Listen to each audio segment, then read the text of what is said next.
তুষার ভাই, আপনার কাছে একটু আসি।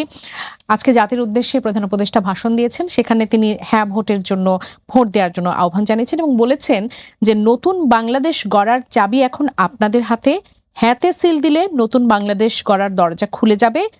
আপনার কাছে একটু জানতে চাইবো যে আসলে দরজা খুলবে কিনা, আর খুললে সেই বাংলাদেশটা কেমন হবে? দরজা খুলবে নাকি বন্ধ হবে এই সিদ্ধান্ত নেওয়ার কথা জনগণের। এইখানে কারোই সরাসরি গণভোটের পক্ষে বা বিপক্ষে দাঁড়ানোর উচিত না। যেমন আপনি যদি আমাকে জিজ্ঞেস করেন, এটা আমার সিদ্ধান্ত, আমি কোন দিকে ভোট দিব, হ্যাঁ অথবা না, তারও তাই, আপনারও তাই। যে কাজটি করা দরকার সেটি হচ্ছে গণভোট দিলে হ্যাঁ কার পক্ষে বলছি, কি কি বিষয় রয়েছে, এটা ভালো করে জানাতে হবে সবাইকে। আর না তো বলা মানে হচ্ছে যা বলা হলো হ্যাঁ সেগুলোর উল্টা। তো সেই কাজটা কিন্তু হয় নাই। গণভোটে মানুষ কি প্রশ্নে হ্যাঁ দিচ্ছে এটা সাধারণ মানুষ ভালো করে জানে না। কারণ এক লাইনে আপনি যদি বলে দেন নতুন বাংলাদেশ তৈরি হবে গণভোট হ্যাঁ বললেই, তাহলে হ্যাঁ নার দরকার কি? আপনারা তো জানেনই যে এটা করলে নতুন বাংলাদেশ হবে। হ্যাঁ, সরকার তো সরকারি বিভিন্ন প্রতিষ্ঠানের মাধ্যমে, এমনকি বিদ্যালয়ের মাধ্যমেও তারা আসলে প্রচারণার চেষ্টা করছে জানানোর জন্য আসলে এই প্রশ্নগুলোতে কি আছে। গণভোট আয়োজনের জন্য পাবলিক ফান্ড খরচ হবে, গণভোটে মতামত ম্যানুফ্যাকচার করার জন্য পাবলিক ফান্ড খরচ হবে না। এটা উচিত না। কেননা একটা দেশে আপনি যদি গণভোট করেন তাহলে এই জনগণের মধ্যে না ভোটেরও লোক আছে, এটা জেনেই তো আপনি না রেখেছেন, ভোট করা হচ্ছে। ভোট করা হচ্ছে। হুম, তার মানে সরকার হ্যাঁ দলেরও সরকার, সরকার না দলেরও সরকার। সরকার তো শুধু হ্যাঁ দলের সরকার না, কারণ এই সরকার হচ্ছে অন্তর্বর্তী এবং এই সরকার হচ্ছে সকলের প্রতি সমান আচরণ করবেন এরকম একটি প্রত্যাশা। যদি তাই হয় তাহলে হ্যাঁ দলের সরকার এবং না দলের সরকার দুই দলেরই সরকার। তারা তারা শুধু অপেক্ষা করবেন মানুষ হ্যাঁ বলে নাকি না বলে সেটা দেখার জন্য। কিন্তু তারা নিজেরা আগেই হ্যাঁ ভোট দিয়ে তারপরে হ্যাঁ যাত্রা শুরু করেছেন। এইটা যদি তারা করেন তাহলে তারা আসলে একটা পক্ষ নিয়েছেন। এখন এই সরকার তাহলে এই জনগণের মধ্যে যারা নায়ের দলে আছেন তাদের বিপক্ষে। তো তার মানে সরকার এই দেশের একটা সংখ্যক জনগণ যারা না বাক্সে হয়তো ভোট দিতেন তাদের বিরুদ্ধে, এটা সরকার বলেছে বলে তারা সরকারি টাকা খরচ করছে। কিন্তু সমস্যা হচ্ছে যে টাকা তারা খরচ করছে সেখানে হ্যার লোকেরও টাকা আছে, নার লোকেরও টাকা আছে। হুম, হুম, হুম। তাহলে হ্যার পক্ষে প্রচারণা চালালে নার পক্ষে প্রচারণা করেন, তাই না? কারণ টাকা তো দুইজনেরই, টাকা তো একজনের না। একদম এর সাথে রিলেটেড একটা প্রশ্ন আসলে চলে আসে যে আহ, তফসিল ঘোষণার পর সকলের প্রত্যাশা ছিল বা রাজনৈতিক দলগুলোর প্রত্যাশা ছিল যে এই সরকার একটা নিরপেক্ষ তত্ত্বাবধায়ক সরকারের ভূমিকা আসলে পালন করবে, না, কিন্তু তা আমরা দেখেছি তফসিলের পর তিনি কখনো বলছেন যে তরুণরা এবার জয়লাভ করবে, জয়ী হয়ে তারা আসবে, মন্ত্রী হবে।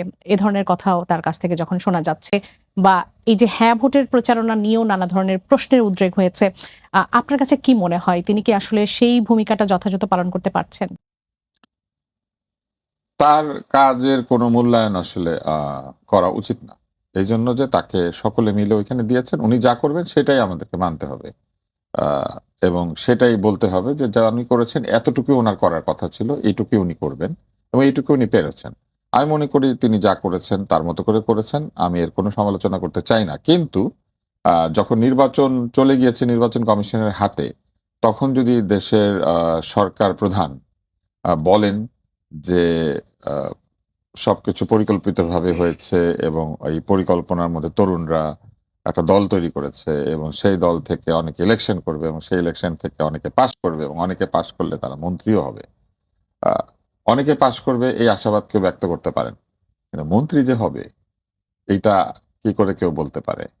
এটা তো কেবলমাত্র জামাতপন্থী জোটের লোক বলতে পারে, তাই না? হুম, হুম, কারণ হুম। তখন তারা জামাতের জোটে ছিলেন এবং এখনো আছেন। তাহলে এটা তো জোটের সিদ্ধান্ত। তাহলে কি কেউ কেউ জানে যে যদি জামাত জেতে কারা মন্ত্রী হবে কারা হবে না? এটা আমরা তো জানি না আসলে। এখানে তারেক আছে, তারেক ভালো বলতে পারবে কে জিতলে কে মন্ত্রী হবে। এইটা মনে হয় আমরা জানি না। আমরা শুধু এতটুকু জানি যে যদি বিএনপি জেতে তাহলে তারেক রহমান সম্ভাব্য প্রধানমন্ত্রী, এবং যদি জামাতপন্থী জোট যারা তারা যেতেন তাহলে সম্ভাব্য প্রধানমন্ত্রী শফিকুর রহমান সাহেব। হুম, হুম, হুম। এর বাইরে তো আমরা আর বাকি কোনো মন্ত্রীদের নাম ঠিকানা জানি না। কিন্তু তিনি যদি এই ইশারা করেন তাহলে এটা আসলে নির্বাচনে ইনফ্লুয়েন্স করার মতোই, কারণ তার মুখ থেকে কিছু বের হলে মানুষ তো সেটাকে অত্যন্ত গুরুত্বপূর্ণ ভাবে। উনি যখন বলেছেন ৩টা শূন্য হবে, মানুষ ভেবেছে সত্যি সত্যি ৩টা শূন্য হবে। উনি হুম, যখন হুম। বলেছিলেন এক সময় নোবেল প্রাইজ পাওয়ার পরে, আমি ওনার প্রত্যেকটা বক্তৃতা শুনতাম, এখনো শুনি। উনি বলেছিলেন যে আহ, এই যে 2020 সালের 21 সালের মধ্যেই, সম্ভবত 2020-21 সালের মধ্যেই, মানে আগামী 15 বছর হুম, এর হুম, হুম। মধ্যেই দারিদ্র জাদুঘরে যাবে। আমরা তো দারিদ্রকে জাদুঘরে যেতে দেখি নাই। এবং সারা পৃথিবীতে দারিদ্র্য বেড়েছে, বাংলাদেশেও তার সময়ই দারিদ্র্য বেড়েছে, এটা বিশ্ব ব্যাংক এবং প্রায় অন্যান্য যারা 6.6 কোটি আন্তর্জাতিক মানুষ। সংস্থা তারা বলেছে যে বাংলাদেশে দারিদ্র্য বেড়েছে। হুম, হুম। তো তিনি যখন বলেছেন আমরা বিশ্বাস করেছি, তারপরে তিনি যখন আবার বলেছেন শূন্য, 3টা শূন্য হবে, বিশ্বাস করেছি। তারপর উনি যখন বলেছেন মন খুলে সমালোচনা করতে, আমার এক বন্ধু আনিস আলমগীর মন খুলে সমালোচনা করতে গিয়ে কোথায় আছেন আপনারা জানেন। তো আমরা সবসময় তাকে বিশ্বাস করি, এখনো বিশ্বাস করছি যে এই নির্বাচনে তিনি নিরপেক্ষ এবং তার সরকার নিরপেক্ষ আচরণ করবেন। তবে তার উপদেষ্টাদের অনেকেই নিরপেক্ষ আচরণ করছেন না। যে ৩ জন তরুণ উপদেষ্টা তার এই আ অন্তর্বর্তী সরকারে ছিলেন, তারা পদত্যাগ করেই তাদের দলীয় পরিচয় আবির্ভূত হয়েছেন। তার মানে তারা সবসময় দলীয় পরিচয় ছিলেন এবং তাদের মধ্যে সামান্য মতবিরোধও আমরা লক্ষ্য করেছি। যাকে নিয়ে তিনি নিউ ইয়র্ক গিয়েছিলেন, তিনি সেই দল ছেড়ে চলে গিয়েছেন। তো যদি সবকিছু ওয়েল প্ল্যান্ডই হয়, তাহলে এই ওয়েল প্ল্যান্ড দল থেকে তাসনিম জারা বেরিয়ে যায় কেন? তাহলে এই ওয়েল প্ল্যান্ড দলের মধ্যে আমরা অদ্ভুত সব কথাবার্তা শুনি কেন? এই ওয়েল প্ল্যান্ড দলের মধ্যে আমরা দেখি যে এক ধরনের আদর্শিক মতবিরোধ তৈরি হয়েছে এবং এই ওয়েল প্ল্যান্ড দল, ওয়েল প্ল্যান্ড অ্যাক্টিভিটি যারা করতে পারে, তারা কি করে নারী অধিকার বিরোধী আহ, একটা সংঘে যোগ দেয়, যেখানে নারী সংস্কার কমিশনের রিপোর্ট পাশ করার পরে নারীদেরকে কুৎসিত ভাষায় গালাগাল করা গালিগালাজ হয়েছে। করা। তো এটাও কি প্ল্যানিং এর অংশ ছিল যে ওয়েল প্ল্যান্ড, যে তারা নারী অধিকার বিরোধী একটা সংঘের সঙ্গে যুক্ত হয়ে যাবেন এবং তাদের দল থেকে অনেক ফোর ফ্রন্টে থাকা নারীরা বেরিয়ে যাবেন? এবং একজন নারীকেও তারা আসলে নমিনেশন দিয়ে দেখায়নি যে না তারা নারীদের সঙ্গে আছে। আমি একটু জনাব তারেক রহমান আপনার কাছে একটু আসি, একই বিষয় নিয়ে গণভোটের বিষয়টা নিয়ে আপনার একটু মন্তব্য জানার চেষ্টা করব যে গণভোট নিয়ে আপনার অবস্থানটা আসলে কিরকম এবং হ্যাঁ নার যে প্রচারণাটা আসলে হ্যাঁ ভোটেরই তো মূলত প্রচারণাটা হচ্ছে যেটি হওয়া উচিত। আপনার কাছে কি মনে হয় এই প্রচারণাটা কেমন হচ্ছে? জি, অনেক ধন্যবাদ। আমি এই সংস্কার, গণভোট এই বিষয়টাতে আমার মনে হয় যে ডক্টর ইউনূস বাংলাদেশকে ধারণ করেন না। আমাদের যে সংস্কার আলোচনা, সেই সংস্কার আলোচনায় যেইভাবে জুলাই সনদটা ছিল, এটাকে বিকৃত করা হয়েছে, পরিবর্তন করা হয়েছে। কখন পরিবর্তন করা এটা হয়েছে? আমাদের স্বাক্ষরের পরে পরিবর্তন করা হয়েছে। আচ্ছা। যেটা একবারে নীতি বহির্ভূত। আমরা যা স্বাক্ষর করেছি, উনি যেটা পরিবর্তন করেছেন, সেটা আমাদের স্বাক্ষরিত বলে প্রচার করছেন, কিন্তু এটা পরিবর্তিত। যদি সত্যিকার অর্থে ডক্টর ইউনূস এবং তার সরকার সংস্কার চাইতেন, তাহলে এই জুলাই সনদের মধ্যে আমি না বলবো এমন উপকরণ ঢুকাতেন না। এই জুলাই সনদের মধ্যে আমি না বলবো এরকম উপকরণও আছে, আমি হা বলবো এরকম উপকরণও আছে। তার মানে উনি চান না এটা বিজয় হোক, এটা পাস হোক। বাস্তবে উনি এমন একটা কেওয়াস চান, এমন একটা ঝগড়া চান, যাতে করে সেই ঝগড়ায় দেশের মানুষ অতিষ্ঠ হয়ে বলে যে এর চেয়ে ডক্টর ইউনূসের সরকার ভালো ছিল। উনি সেই রকম একটা সিস্টেম ডেভেলপ করেছেন। এটা জামাতের সকল নেতাকর্মী বলতে পারবে না, তাদের সকল মতামত এখানে আছে। এখানে বিএনপির লোকেরা বলবে না, তারা যা যা সমর্থন করেছে তাদের সবকিছু আছে। অর্থাৎ প্রত্যেকটি দল অপছন্দ করবে এইরকম উপাদানের ভেতরে রেখে দিয়েছেন। সবার সব মতকে নিয়ে কি একটা সংস্কার আসলে হওয়া সম্ভব ছিল আমরা কিনা? আমরা সকল বিষয়ে একমত নই, কিন্তু আমরা তো কিছু কিছু বিষয়ে একমত ছিলাম। সেগুলোকে আলাদা করা তো হয়নি? সেই কিছু কিছু বিষয়ে একমতগুলোকে আপনি জুলাই সনদে আনতেন, তাই না? এবং এই পুরা সংস্কার আলোচনায় ডক্টর ইউনূস কোনোদিন এই আলোচনায় অংশগ্রহণ করেননি এবং উনি যেদিন এসেছেন ছবি তোলার জন্য আসছেন, এসে ওনার দুটো বক্তব্য বলে গেছেন, কিন্তু যারা সংস্কার আলোচনায় স্টেক হোল্ডার ছিল তাদের কোনো মতামত গ্রহণ করেন নাই। তো এর এর এবং কি আমাদের যারা উপদেষ্টারা, যাদের দিকে মানুষ তাকিয়েছিল তারা এই দেশটাকে সংস্কার করবে, তারাও এই সংস্কার আলোচনায় অংশগ্রহণ করেননি, একটা দিনও একটা মতামত রাখেননি। তো সুতরাং এটা না সরকারের প্রতিনিধিত্ব করে, না সকল রাজনৈতিক দলের প্রতিনিধিত্ব করে, না আমাদের এখানে তো যারা সংস্কার আলোচনায় ছিলাম তারা তো আর সকল জনগণের মানে হলো প্রতিনিধি না ওখানে। আরেক ভাই, আমরা তো দেখতে পাচ্ছি, একেবারে খোলা চোখে দেখতে পাচ্ছি যে একমাত্র সরকারি হ্যাঁ ভোটের জন্য, গণভোটে হ্যাঁ কে জয়যুক্ত করার জন্য সর্বোচ্চ যে প্রচারণা সেটি আসলে চালাচ্ছে। আর কোনো রাজনৈতিক দলকেও আমরা সেভাবে আসলে দেখছি না। হ্যাঁ, আমি বলছি এই গণভোট যেটা হচ্ছে না, এই দেশে তো গণভোট নিষিদ্ধ হয়েছিল, যে গণভোট আর হবে না, গণভোট বৈধ না, গণভোটের প্রচলন বাতিল হয়ে গিয়েছিল। গণভোট কেন বাতিল করা হয়েছে এইটা এইবার বাংলাদেশের মানুষ বুঝবে। ও গণভোট এত বিচ্ছিরি, এই জন্য এটা বাতিল করা হয়েছিল। আমরা তো এটা শুনতাম বাতিল করা হয়েছিল, কিন্তু আমরা সশরীরে দেখলাম যে গণভোটে কিভাবে ব্যালট চিরে চিরে সরকারি কর্মকর্তারা বক্সে ঢুকায়। এটা এই দেশের মানুষ এবার দেখবে, আপনারা দেখবেন এটা, ঠিক আছে? জি, অসংখ্য ধন্যবাদ।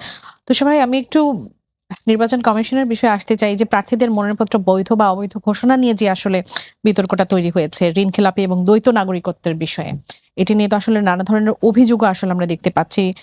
বিশেষ করে আমরা এনসিপির মুখপাত্র আসিফ মাহমুদ সজীব ভুঁইয়াকে বলতে শুনেছি যে বড় প্রার্থীদের বাঁচাতেই ইসি নানা প্রক্রিয়া অবলম্বন করছে, পুরোটা পরিকল্পিত নাটক মঞ্চস্থ করেছে এবং বলিউডের মতো সিচুয়েশন তৈরি করা হয়েছে এবং এই পরিস্থিতি চলতে থাকলে এনসিপি নির্বাচন করবে কিনা তা পুনর্বিবেচনা করা হবে। তাদের পক্ষপাত দুষ্টের, ইসির যে পক্ষপাত দুষ্টের আসলে অভিযোগ তারা করেছে।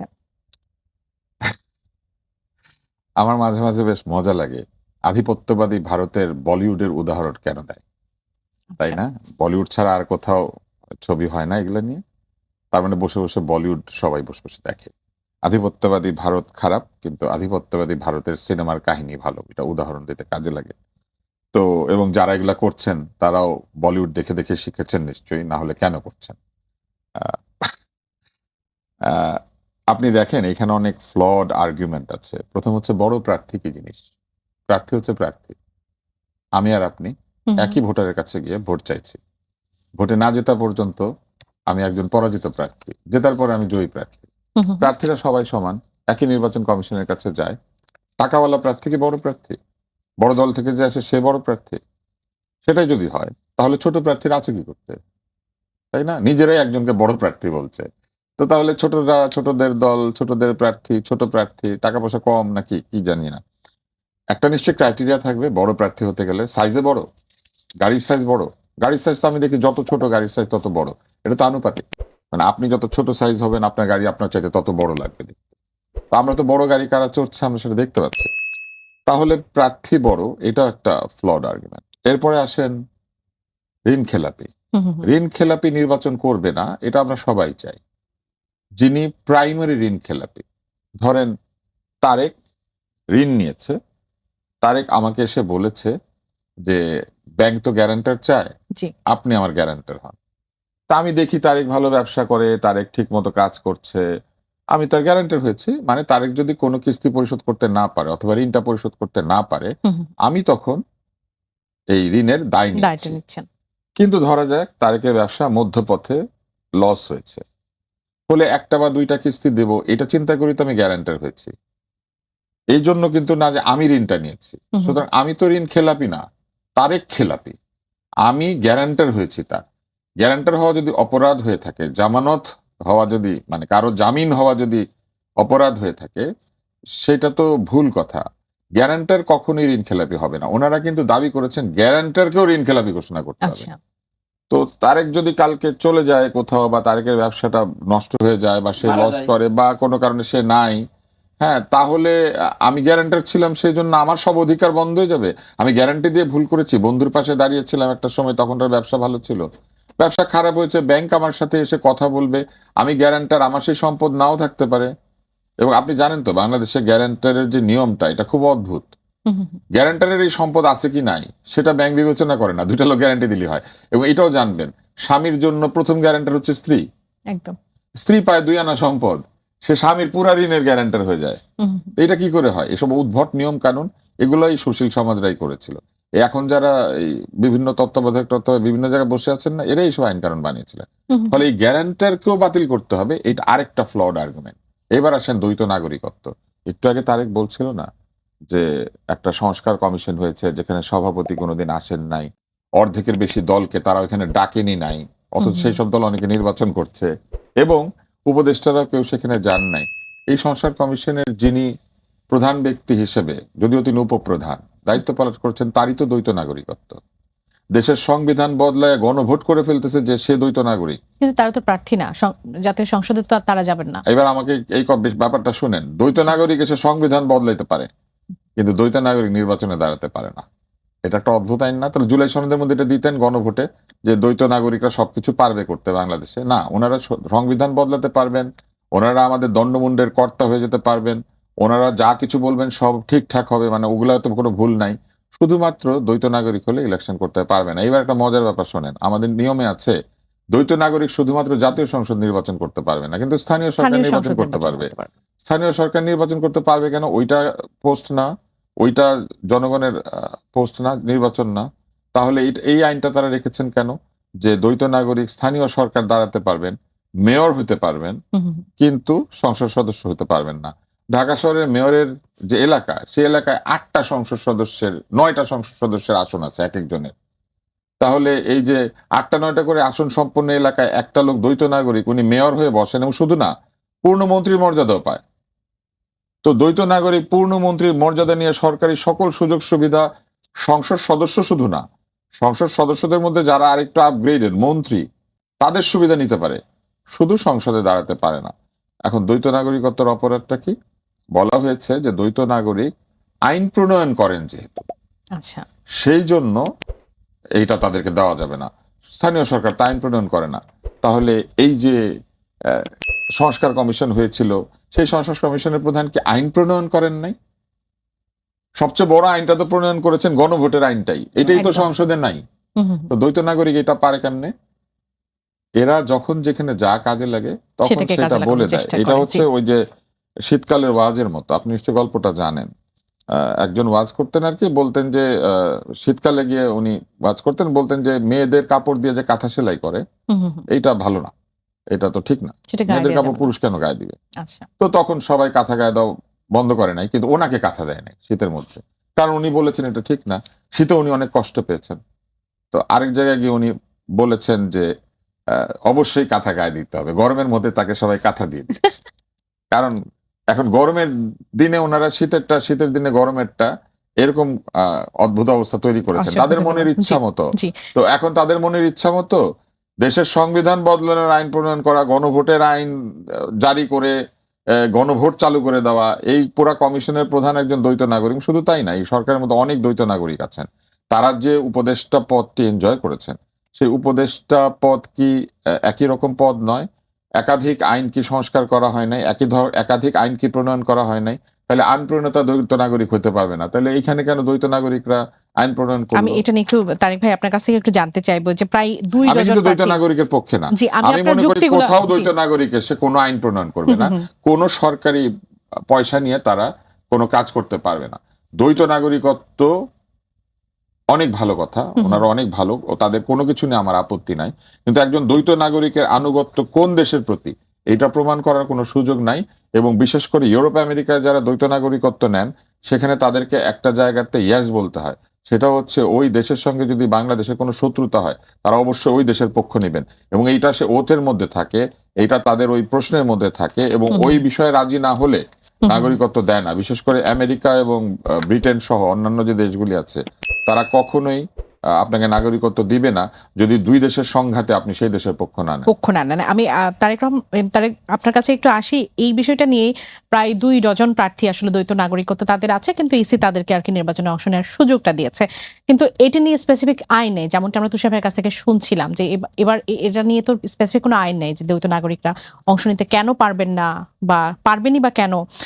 আপনার আসলে মন্তব্যটা কি? যারা জি, আপনার জামাতের একজন আইনজীবী সে ব্রিফ করছিল, তাদের প্রায় 4 থেকে 5 জনের দায়িত্বে সে ছিল, দ্বৈত নাগরিকের বিষয়ে সে শুনানি করছে। হুম, হুম। সে ওখান থেকে বের হয়ে আলহামদুলিল্লাহ বলছিল, তাদের দ্বৈত নাগরিকের যে 3 ইস্যুটা জন ছিল মোটামুটি তাদের সবারটাই সলভ হয়ে সলভ গেছে। হয়ে গেছে। তো এইটা ওই কয়েকজনের দায়িত্ব সে পালন করছিল, হুম। বাট আরো তাদের আছে এইরকম। আচ্ছা, তো তাদের ক্ষেত্রে এই আসিফ নাহিদ কিন্তু কোনো বক্তব্য দেয়নি, ঠিক আছে, কারণ তাদের জোটের সঙ্গী, এবং সঙ্গী যেহেতু আছে, ওরা জঙ্গি হলেও সমস্যা নাই। তো তাদের দ্বৈত নাগরিকত্ব এখানে খুব ভালো লাগছে, ওইটাও বিষয় না। এই জুলাই গণ অভ্যুত্থানের পরে যে সরকারটা গঠন হলো, এগুলো তো অনেক, আমরা তো বিরোধিতা করি নাই যে কেন বিদেশ থেকে একজনকে নিয়ে আসছে, কেন দ্বৈত নাগরিকতা একজনকে উপদেষ্টা বানিয়েছে, আমরা তো কখনো বলি নাই। আমরা রাষ্ট্রের প্রয়োজন হয়েছে মনে করেছি। আমি মনে করি যে আমাদের বাংলাদেশের অনেক নাগরিক রাজনৈতিক কারণে বিভিন্ন দেশে অ্যাসাইলাম গ্রহণ করে এবং সেই গ্রহণের প্রক্রিয়ায় তারা ওই দেশের সিটিজেনশিপ বা এরকম একটা ইস্যু থাকে, তখন তারা সেটা গ্রহণ করে। তো আমাদের এখানে নির্বাচনের ক্ষেত্রে যেটা হয়, সে দ্বৈত নাগরিকত্ব ত্যাগ করার আবেদন করে, জি। এরপরে নির্বাচন করে এবং একটা প্রক্রিয়ায় সে দ্বৈত নাগরিকত্ব সে স্যাক্রিফাইস করে ফেলে। ঠিক আছে, এখানে যে সমস্যা সেটা হলো যে দ্বৈত নাগরিকত্ব সে যদি নির্বাচনে আপনার হলো হেরে যায়, দেখা যাচ্ছে তখন সে আবেদনটা আবার ক্যান্সেল করে দ্বৈত নাগরিকত্ব রেখে আচ্ছা, দেয়। এই জন্য আবেদন পত্র গ্রহণ করা হচ্ছে না, যে আবেদন শুধু হ্যাঁ। করেছে সেটি গ্রহণ করা Cancel হচ্ছে করে না, নিয়ে আসতে হবে। হ্যাঁ, cancel ক্যান্সেল করে নিয়ে আসতে হবে। কিন্তু ক্যান্সেলের প্রক্রিয়াটা একটু সময় সাপেক্ষ, কিন্তু যে দিলেন এখন হয়ে গেল, বিষয়টা এরকম না। কিন্তু আপনাকে একটা কথা বলি, ধরেন একজন দ্বৈত নাগরিকত্ব ক্যান্সেল করছে এবং সে 5 বছর এমপি হয়েছে, তাহলে আবার সে ভবিষ্যতে যায় দ্বৈত নাগরিকত্ব গ্রহণ করতেছে। ঠিক আছে, আমরা কি ঠেকাতে পারবো কোনো এমপিকে যে এমপি পদ শেষ হওয়ার পরে সে আরেকটা নাগরিকত্ব নিচ্ছে? আমার কাছে যেটা মনে হচ্ছে, এইবারও অনেক প্রবাসী ভাই, বড় ভাই যারা বিভিন্নভাবে সম্পদশালী বড় ব্যবসা করে বিদেশে বাংলাদেশে নির্বাচন করতে চেয়েছিল, এবং তারা শুধুমাত্র এই দ্বৈত নাগরিকত্ব ইস্যু এবং এই দুশ্চিন্তা থেকে বাংলাদেশে নির্বাচনে অংশগ্রহণ করতেও পারেনি। ঠিক আছে, আমার প্রশ্ন হলো কেউ পারবে কেউ পারবে না, এটা কেন হচ্ছে? এই যে দ্বিচারিতা, এটা রাজনৈতিকভাবে ফাঁকা মাঠ তৈরি করার জন্য একটা জায়গা, খুব স্পেসিফিকলি কয়েকটা জায়গায় তারা কাজ করতেছে। একটা হলো নাহিদের আসনে কাজ করতেছে, নাহিদকে ডক্টর ইউনূস মানে তারা গোলকিপার ছাড়া ফাঁকা মাঠে গোল দিয়ে এমপি বানাতে চায়।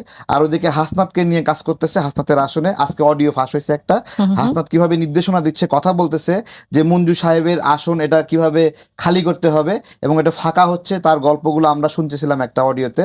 তো এইটা একটা কনস্পিরেসি। ডক্টর ইউনূস যেই স্টেটমেন্টটা দিয়েছে এটা শপথ ভঙ্গের একটা স্টেটমেন্ট। তিনি বলেছে ছাত্ররা মানে তাদের কথা বলছে যে তারা নির্বাচনে জিতবে, সংসদ সদস্য হবে এবং মন্ত্রীও হবে। আচ্ছা, আমার একটা প্রশ্ন, মন্ত্রী কারা হয়? যারা সরকারে যায়, তাই না? জি। তাহলে সরকারের না গেলে সে কি মন্ত্রী হওয়া বাংলাদেশে সম্ভব এখানে, তুষার ভাই? তাহলে তার মানে ডক্টর ইউনূস কি মিন করতেছে জামাত ক্ষমতায় যাবে?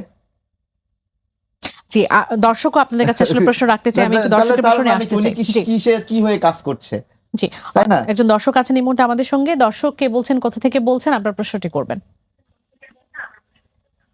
আসসালামু আলাইকুম, আমি মোহাম্মদ আলমগীর হোসেন, আমার বাসা ঢাকা মোহাম্মদপুরে।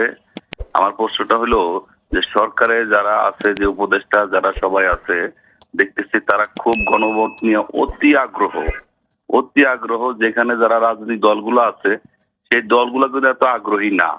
আসলে ওই হা ভোটটা পাস হইলে জনগণের লাভ হবে না সরকারের লাভ হবে, মানে এইটা জনগণ বুঝতে পারতেছি না। আমি একজন ভোটার, আমার এই যে তারেক ভাই যিনি আছেন, ওনার যে আসন সেই আসনের আমি একজন ভোটার। তো আমার কথাটা হইলো যে এই যে গণভোটটা, এই গণভোটটা নিয়ে সরকার এত অতি আগ্রহ, যেমন আজকে একটা জাতির উদ্দেশ্যে ভাষণ দিবে, এটা আমরা ধরে নিয়েছিলাম যে দেশের সার্বিক যে পরিস্থিতি, সেই পরিস্থিতির বিষয়ে হয়তো আমাদের মাননীয় প্রধান উপদেষ্টা এমন কোনো কিছু কথা বলবেন যে কথার পরিপ্রেক্ষিতে দেশের যে সমস্যা আছে সেই সমস্যাগুলো সমাধান হবে। কিন্তু যেটা দেখলাম যে উনি দরজা খুলে যাবে, মানে হাবট দিলে দরজা খুলে যাবে। এটা ওই আলাউদ্দিনের যে চেরাক প্রদীপ ওরকম আর কি, মানে রাতে দেখবে একরকম, সকালে উঠে দেখবে আর এক রকম হয়ে গেছে। কিন্তু এই কথাগুলোর তো কোনো যুক্তি, কোনো অর্থ আমরা যারা সাধারণ জনগণ, সাধারণ ভোটার খুঁজে পাইতেছি না। আরেকটা প্রশ্ন হলো যে বিগত সরকার, তাদের মধ্যে দ্বৈত নাগরিক ছিল, তাদের মধ্যে দুর্নীতিবাদ ছিল, অর্থ পাচারকারী ছিল, মামলার আসামি ছিল। এখন তো তারা ভোটাররা আছে, কিন্তু তারা ওই লেভেলে যারা, তারা কিন্তু কেউ কার্যত মাঠে বা দেশে নাই। তো এখন কেন আমাদের নির্বাচনে এত দ্বৈত নাগরিক প্রার্থী, এত ঋণ খেলাপি প্রার্থী, এত মামলার আসামি, এই বিষয়গুলো যদি একটু আলোচনা করতেন। একজন দর্শক ছিলেন, তিনি দুটি প্রশ্ন করেছেন, প্রশ্নগুলো নিশ্চয়ই আপনার মনে আছে, তারপর আমি ছোট করে যদি একটু বলি। তিনি বলেছেন যে এই যে গণভোটে সরকার আগ্রহী, কিন্তু অনেক রাজনীতিবিদ সেভাবে আগ্রহী দেখা যাচ্ছে না, সরকার এটা হ্যাঁ ভোটের জন্য প্রচারণা করছে, এটাকে আসলে আলাদিনের চেরাগ কিনা, তিনি আরেকটু বড় করে করেছেন সেই প্রশ্নটি। আর দ্বিতীয় জন বলেছেন যে বিগত সরকারের সময় আমরা দুর্নীতিবাজ দেখেছি, ঋণ খেলাপি দেখেছি, এবং অর্থ পাচারকারী দেখেছি, দ্বৈত নাগরিকত্ব দেখেছি, কিন্তু এখন কেন তাদেরকে আমরা দেখতে পাচ্ছি আবারও? কোনো সংস্কারই তো সর্বশেষ সংস্কার না, এটা তো এরকম না যে এই যে হলো আর কোনোদিন হবে না। অতএব সংস্কার কোনোদিনই আলাদিনের চেরাগ না, বরং সংস্কারকে চেরাগ মনে করলে এটা অসুবিধা হবে। এই যে বলা হচ্ছে একটা দরজা খুললে পরে সেটা ভালো দরজা, আরেকটা দরজা খুললে সেটা আসলে অন্ধকার বা কিছু, জানি না। কে কি বলছে। কিন্তু দেখেন এই মেট্রিক্স ছবিটার মতো আমার কাছে মনে হচ্ছে, মরফিয়াস আসে, তারপরে কিয়ানু রিভস নিও চরিত্রে থাকে, তাকে একটা ব্লু পিল আর একটা রেড পিল সাথে। হুম হুম, ব্লু পিল হচ্ছে একটা ফ্রিডম, আর রেড পিল হচ্ছে সিস্টেম। হুম হুম, হুম। তো জনগণ কি এই অবস্থায় আছে যে আপনি একটা দরজা দেখিয়ে বলে দেবেন এটা দিয়ে ঢুকলে ভালো, এটা দিয়ে ঢুকলে খারাপ? এই জন্যই তো আমি বারবার বলি, আমরা তো বারবার ওনাকে বিশ্বাস করেছি। উনি যখন বলেছিলেন দারিদ্র জাদুঘরে যাবে, আমি জাদুঘরে গিয়ে দারিদ্রকে খুঁজেছি, আমি জাদুঘরে গিয়ে কোনো দারিদ্র দেখতে পাইনি, বরং জাদুঘরে হচ্ছে সবচেয়ে বেশি সম্পদশালী জায়গা। মানে ওইখানে ছোট ছোট পাথরের দাম ওর ১৭ কোটি টাকা, কারণ ওগুলো অনেক মূল্যবান। আমি তো জাদুঘরে দারিদ্র খুঁজে পাই নাই। তারপরে আমি গেলাম হচ্ছে এই কি বলে ৩-0 খুঁজতে। আমি দেখলাম বাংলাদেশে গত 18 মাসে দারিদ্র বেড়েছে, বেকারত্ব বেড়েছে, বিদেশি বিনিয়োগ কমেছে, এবং এমিশন বা ধোঁয়া বের হওয়া সেটাও বেড়েছে। ধোঁয়ার পরিমাণ কমে নাই, যার জন্য সরকারকে একটা নির্দেশ দিতে হয়েছে শীতের মধ্যে যারা আবর্জনা আগুন দিবে সেটা ঠিক না। এবং এই সরকারের সময় আরো একটা মজার জিনিস হয়েছে, একটা ছাত্রদের অনুষ্ঠানে বিনামূল্যে সিগারেট বিলি করা হয়েছে। একদম তো অতিরিক্ত। এমিশন কমলো কোথায়? উল্টা মানুষের মুখ দিয়ে ধোঁয়া বাড়িতে শুরু করছে। জি। তো এখন যদি বলেন যে উনি যে একটা দরজা খুলে দিলে ওই হুম হুম, দরজার মধ্যে ওই পারে কিছু একটা আছে। আগের বছর গানটা শুধু গাইতে পারি, ওই যে এখন অনেক রাত, তারপরে হচ্ছে দরজার ওপাশে, দরজার ওপাশে। জি। দরজার ওপাশে না যাওয়া পর্যন্ত আপনারা বা আমরা কেউই টের পাবো না আসলে ওই পারে কি আছে। জি। আর পরেরটা যেটা হুম বলেছেন, হুম, এই যে ঋণ খেলাপি, তাহলে এখন কোথা থেকে আসছে? অসৎ লোক, এই যে গ্যারান্টার, দ্বৈত তারপরে নাগরিক। হচ্ছে দ্বৈত হুম নাগরিক, হুম, তাহলে এগুলা কোত্থেকে আসছে? দেখেন বাংলাদেশের যে পতন হয়েছে, এই পতন কিন্তু একপাক্ষিক পতন না, এটা একটা সামগ্রিক পতন। সেই পতনের মধ্যে আমরা সকলেই আছি, কেউ একটু দেরিতে পতিত হচ্ছে, কেউ একটু আগে পতিত হয়েছে। ব্যাপারটা এরকম। এই যে খেলাপি সংস্কৃতি, এটা যায় নাই। কেন যায় নাই? কারণ এই খেলাপিকৃত লোকেরাই টাকা পয়সার মালিক হয়েছেন, বিনিয়োগের নামে মানুষজনকে লুটপাট করেছেন, লুটপাট করে সেই টাকা দিয়ে তারা বাণিজ্য করেছেন। জি। এবং এখনো আপনি অতীতের সরকারে কি করতো এটা মনে হয় জানেন। তারা একটা নিয়ম হুম হুম, করেছিল ২% দিলে পরে হুম হুম, খেলাপি ঋণ রিশিডিউলড হয়ে যাবে। রিশিডিউলড হয়ে মেয়াদ বাড়িয়ে তারা আর খেলাপি থাকবেন না। তো নির্বাচনের আগে তারা একজন আরেকজনের ব্যাংকের থেকে লোন নিয়ে ওই 2% শোধ করে দিতেন, দিয়ে তারা দাঁড়িয়ে যেতেন, দাঁড়িয়ে আবার পাশ করার পর আবার খেলাপি হয়ে যেতেন। জি। তো এইসব নিয়ম কানুন এই হুম হুম, বাংলাদেশেই হয়েছে, এই আমাদের প্রতিষ্ঠানগুলি এগুলি তাদেরকে করতে দিয়েছে, অসংখ্য ধন্যবাদ ভাই। আমি এবং একটু সেই তারেকের কাছ নিয়ম থেকে থেকে একটু আমরা আসতে চাই। এখনো জি। বের হই নাই। হুম হুম, ফলে এই যে খেলাপিয়ালা কোত্থেকে এলো, অসৎ লোক কোত্থেকে এলো, তারপরে এই নির্বাচনের রীতি ভঙ্গকারী লোকজন কোত্থেকে এলো, এই প্রশ্ন করতে গেলে আমার আবার ওই প্রশ্নটা করতে হবে, যারা নতুন বাংলাদেশ গড়বে বলে ৩০০ আসনে প্রার্থী দেওয়ার লোভ আমাদেরকে দেখিয়েছিল, তারা কেন ৩০টা আসনে ২৭০টা আসনের স্বপ্ন বিক্রি করে দিল? তারা কেন নতুন বাংলাদেশের স্বপ্ন বিক্রি করে দিয়ে তারা এমন এক বাংলাদেশ গড়ে তুলতে গিয়েছে, যেই বাংলাদেশে তারা যে দলগুলির সঙ্গে সমঝোতা করেছে, সেই দলগুলির সাথে তাদের আদর্শ নীতি উদ্দেশ্য কোনো কিছুর মিল নাই। শুধু জেতার জন্যই যদি ঐক্য করতে হয়, যদি আসনের লোভেই ঐক্য করতে হয়, তাহলে সেই লোভের বাংলাদেশে আবার তৈরি করার চেষ্টা করা হচ্ছে। নির্লোভ মানুষের জন্য এই বাংলাদেশ আর নাই, সৎ মানুষের জন্য এই বাংলাদেশ আর থাকছে না এবং থাকবেও না। জি, অসংখ্য ধন্যবাদ ভাইয়া। জনাব তারেক, আপনার কাছ থেকে একটু জানি যে বাংলাদেশে তো এখন রাজনীতিতে, নির্বাচনের রাজনীতিতে দুটো দল, দুটো জোট আসলে মূলত আসলে আগাচ্ছে সামনের দিকে। সেখানে আমরা দেখতে পাচ্ছি যে জামাত নানা কৌশলে আগাচ্ছে। তারা বলছে যে তারা আসলে শরিয়া ভিত্তিক যে আইন সেটিতে দেশ চালাবে না। তারা বলেছে যে প্রচলিত যে আইন সেটাতেই দেশ চালাবে। জামাত কি এভাবে এগিয়ে যাচ্ছে ভোটের নির্বাচনের যে প্রচারণা সেটিতে? জি, অনেক ধন্যবাদ। আহ, জামাত যতটুকু ওরা কৃত্রিমভাবে সামাজিক যোগাযোগ মাধ্যমে কিছু ভাড়া করা আইডির মাধ্যমে তার চেয়ে কয়েক গুণ বেশি দেখায়। এবং আমি যখন নির্বাচনী ক্যাম্পেইন করছি, হুম হুম হুম, আমি মাঠ পর্যায়ে জামাতের অস্তিত্ব 1% 2% এরকম দেখছি। ঢাকা 12 আসনের কথা আচ্ছা। বলছি। বাস্তবে তাদের ওই অস্তিত্বটা নাই। সমন্বিতভাবে তারা একসঙ্গে একটা শক্তি দেখায় হয়তোবা, কিন্তু মাঠ পর্যায়ে তাদের ঢাকার বাইরের চিত্রটা কেমন ঢাকার দেখছেন? বাইরের চিত্র আরো দুর্বল। ঢাকাতে তারা একটু ভালো। এই ভালোর যদি এই অবস্থা, তাহলে অন্য জায়গায় কি? আর ঋণ খিলাপি বিষয়ে আমি একটু ছোট করে বলতে চাই, বলবেন। বাংলাদেশের রাজনৈতিক দল হিসেবে সবচেয়ে বড় খেলাপি হলো জামাতে ইসলাম নিজে। পুরা দলটা একটা ঋণ খেলাপি। কিভাবে? এদের যে ইসলামী ব্যাংকটা আছে, এই ইসলামী ব্যাংক কিন্তু দেউলিয়ার পর্যায়ে ছিল। জনগণের টাকা ব্যাংকে রেখেছিল, সেই টাকা ব্যাংক থেকে হাওয়া হয়ে গিয়েছিল। পরে বাংলাদেশ ব্যাংক টাকা প্রিন্ট করে দেওয়ার পরে ইসলামী ব্যাংক রক্ষা পাইছে। তাহলে ইসলামী ব্যাংক যদি জামাতের হয়, জামাতের লোকেরা বা জামাতে ইসলামের যে ব্যাংক, সেই ব্যাংক যদি জনগণের আমানত খেয়ে ফেলে, এবং এদের অদ্ভুত, এদের একটা গ্রুপ মানে আছে, রাজশাহীর একটা নাবিল গ্রুপ নাকি, এরা অত্যন্ত ধূর্ত। জামাত ইসলামের অর্থনৈতিক কাঠামোটা এত সুন্দরভাবে গোছানো যে আপনি মানুষ এখানে টাকা রেখে সুদ খায়ও মনে করবে সওয়াব হচ্ছে, এরকম একটা অবস্থা।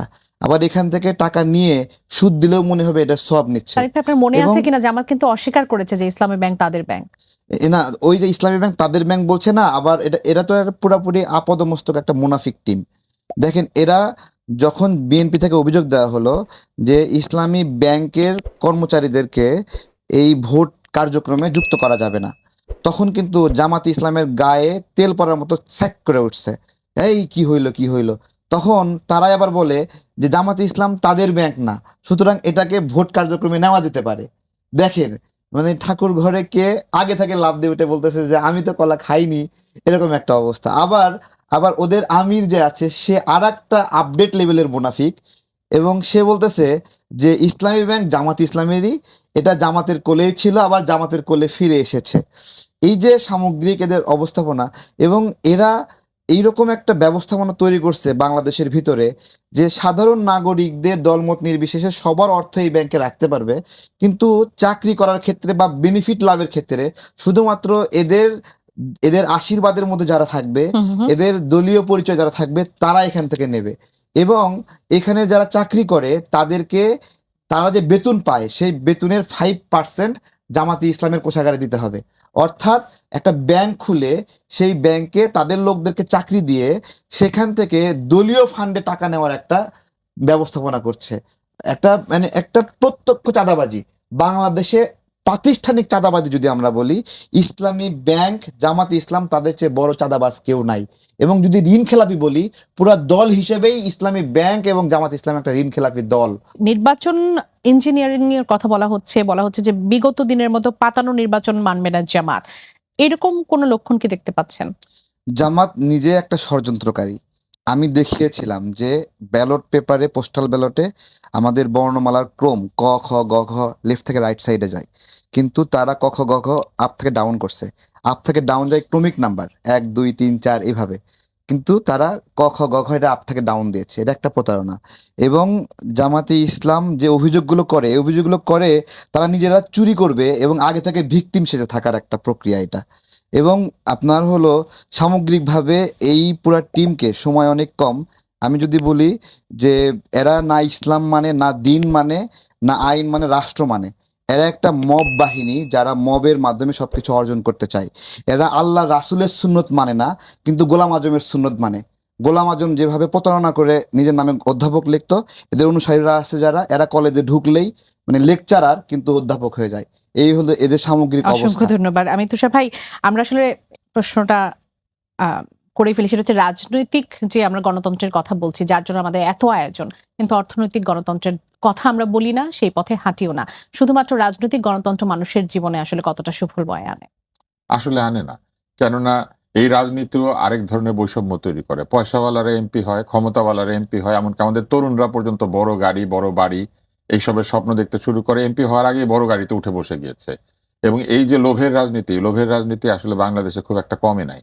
ফলে আমাদের রাজনীতি গণতন্ত্র এনে দেয় ঠিকই, কিন্তু এই গণতন্ত্র পরিপূর্ণভাবে আসতো যদি বৈষম্যহীন গণতন্ত্র হতো। অর্থের বৈষম্য, শিক্ষার বৈষম্য, চাকরির বৈষম্য, মানুষের অধিকারের বৈষম্য যদি কমতো। এখন এইটাকে বন্ধ করার একটাই উপায় আছে, জনগণকে ভোট দিতে আসতে হবে, ভোট দিয়ে ভালো মানুষকে নির্বাচিত করতে হবে, এবং তার ভোট যেন ঠিক মতো গোনা হয় এটা নিশ্চিত করতে হবে। এবং এই ভোট যদি ঠিক মতো গোনা না হয়, তাহলে গণভোটই বলেন আর জনভোটই বলেন আর সংসদের ভোট বলেন আর যে কোনো জায়গায় বলেন, কোনোটাই প্রকৃত গণতন্ত্র এনে দিবে না, এবং কোনোটাই ফ্যাসিবাদের উত্থানকে ঠেকিয়ে রাখতে পারবে না। অসংখ্য ধন্যবাদ আপনাদের ফ্যাসিবাদের উত্থান দুজনকে। ঠেকানোর একটাই উপায়, সেটি হচ্ছে জনগণকে দলে দলে এসে ভোট দিতে হবে, ভোট কেন্দ্র পাহারা দিতে হবে, এবং এই ভোট যেন কেউ আগে থেকেই গুনে রেখে কাগজে লিখে রাখতে না পারে সেই ব্যবস্থা করতে হবে।